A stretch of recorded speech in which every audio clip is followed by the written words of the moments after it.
Hello guys. आज introduction lecture है amino acids के ऊपर। आज हम अमाइनो एसिड्स की बेसिक्स जानेंगे। तो अमाइनो एसिड्स जो है वो basically building block of proteins है। बिल्डिंग ब्लॉक ऑफ प्रोटीन्स मतलब क्या, जैसे हमारा घर होता है तो हमारा घर जो है वो प्रोटीन है, और हमारी घर जो बनी होती है वो ईंट से बनी होती है। तो वो ईंट जो है वो अमाइनो एसिड्स है। बहुत सारे अमाइनो एसिड्स जुड़ के through peptide bond, amino acid peptide bonds के थ्रू जुड़ के एक प्रोटीन का घर बनाते हैं। तो इसलिए हम प्रोटीन को polypeptide chain of amino acids भी बोलते हैं। तो अमाइनो एसिड का जनरल स्ट्रक्चर जो है वो कुछ इस तरह का होता है।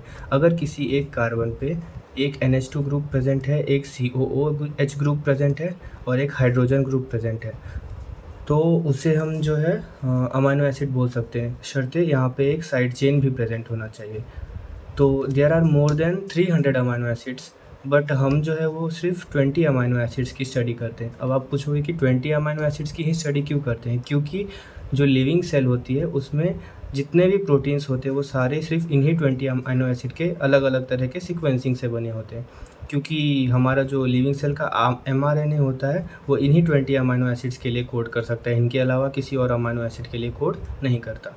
बट कुछ एक्सेप्शंस है, जैसे बैक्टीरियल सेल वॉल होते हैं तो उसमें इन 20 के अलावा भी कुछ अमाइनो एसिड प्रेजेंट हो सकते हैं, बट जनरली हम इन्हीं 20 अमाइनो एसिड्स की स्टडी करते हैं। तो सबसे सिंपलेस्ट अमाइनो एसिड जो है वो ग्लाइसिन है, क्योंकि उसका ये देखो, सबसे पहली बात तो जितने भी 20 अमाइनो एसिड्स की हम बात करेंगे उसमें ये वाला जो पोर्शन होगा वो सब में कॉमन होगा, और ये वाला जो होगा वो डिसाइड करेगा कि एक्चुअली में यह कौन सा अमाइनो एसिड है, और इसको हम आर साइड चेन बोल सकते हैं और वेरिएबल चेन भी बोल सकते हैं।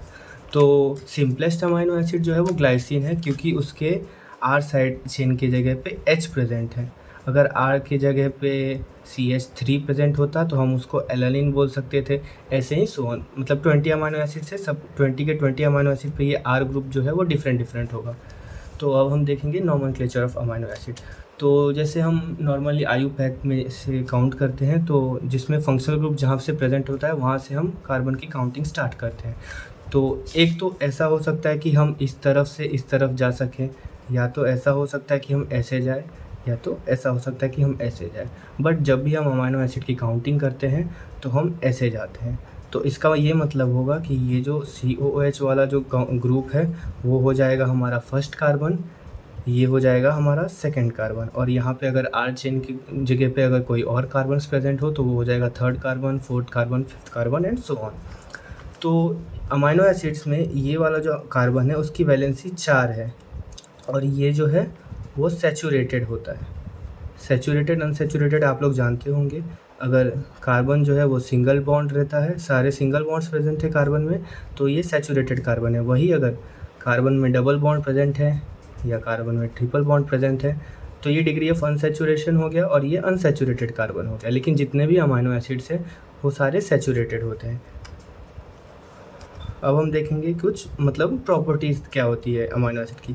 तो except glycine all groups attach to alpha carbon is different. तो इसका क्या मतलब हुआ? तो अल्फ़ा कार्बन पहले तो क्या होता है हम ये जानेंगे। तो ये कार्बन है जिसको हम मेन गिनते हैं C2 कार्बन। C2 कार्बन में दो फंक्शनल ग्रुप अटैच हैं, एक तो COOH ग्रुप अटैच है और एक NH2 ग्रुप अटैच है, तो इसको हम अल्फ़ा कार्बन बोलते हैं। तो C2 कार्बन को हम अल्फ़ा कार्बन बोलेंगे। तो जितने भी 20 अमाइनो एसिड्स हैं उन सब में हमारा जो अल्फ़ा कार्बन है उस पे 4 डिफरेंट ग्रुप्स प्रेजेंट होती है, एक्सेप्ट ग्लाइसिन। क्योंकि ग्लाइसिन में जो है, ग्लाइसिन में जैसे हमने यहाँ पे देखा तो एक तो H प्रेजेंट है, एक COOH प्रेजेंट है, एक NH2 प्रेजेंट है, लेकिन एक और H प्रेजेंट है। तो क्योंकि यहाँ पे 2 H ग्रुप हो गए तो यहाँ पे ये हो गया कि अल्फ़ा कार्बन पे सारे डिफरेंट ग्रुप्स प्रेजेंट नहीं हैं। तो अगर किसी भी कार्बन पे चारों ग्रुप डिफरेंट प्रेजेंट होते तो उसको हम कायरल कार्बन बोलते हैं। तो इसलिए 20 अमाइनो एसिड्स में से 19 अमाइनो एसिड जो है वो कायरल कार्बन का प्रेजेंस दिखाते हैं, और जो ग्लाइसिन है उसमें कायरल कार्बन प्रेजेंट नहीं होता है, क्योंकि वहाँ पे जो वेरिएबल रीजन है उधर H ग्रुप प्रेजेंट होता है। तो 17 अमाइनो एसिड्स जो है, 17 अमाइनो एसिड्स में एक कायरल सेंटर होता है एट कार्बन C2, मतलब अल्फ़ा कार्बन के पास। लेकिन आइसोल्यूसिन जो है उसमें 2 कायरल सेंटर होते हैं, एक कार्बन 2 पे, एक कार्बन 3 पे। और ये 2s 3s जो मैंने लिखा है वो एक्चुअली कॉन्फ़िगरेशन है। अगर आपने ऑप्टिकल आइसोमेरिज्म पढ़ा होगा तो आप जानते होंगे कि R और S करके कॉन्फ़िगरेशन होता है। तो उसमें जो सेकंड कार्बन है वो 2s कॉन्फ़िगरेशन दिखाता है और थर्ड कार्बन जो है वो 3s कॉन्फ़िगरेशन दिखाता है। वैसे ही थ्रियोनिन में भी 2 कायरल सेंटर्स प्रेजेंट होते हैं, eight C2 and eight C3, जिसमें से C2 वाला 2s कॉन्फ़िगरेशन दिखाता है। सॉरी फॉर द मतलब 2s और 3s मैंने बोला। तो C2 वाला जो है वो S कॉन्फ़िगरेशन दिखाता है और C3 वाला जो है वो R कॉन्फ़िगरेशन दिखाता है। अब कायरल कार्बन जो होते हैं उनकी एक मतलब स्पेशलिटी होती है कि अगर कायरल सेंटर प्रेजेंट है किसी भी मॉलिक्यूल में और उससे अगर हम प्लेन पोलराइज्ड लाइट पास करेंगे तो वो जो प्लेन पोलराइज्ड है लाइट है उसको वो रोटेट करेगा इधर इन एंटी क्लॉकवाइज डायरेक्शन और इन क्लॉकवाइज डायरेक्शन। तो ये एक प्रॉपर्टी है। तो ये जो रोटेशन की प्रॉपर्टी है वो सारे अमाइनो एसिड्स दिखाएंगे एक्सेप्ट ग्लाइसिन, क्योंकि उसमें कायरल कार्बन तो प्रेजेंट ही नहीं है।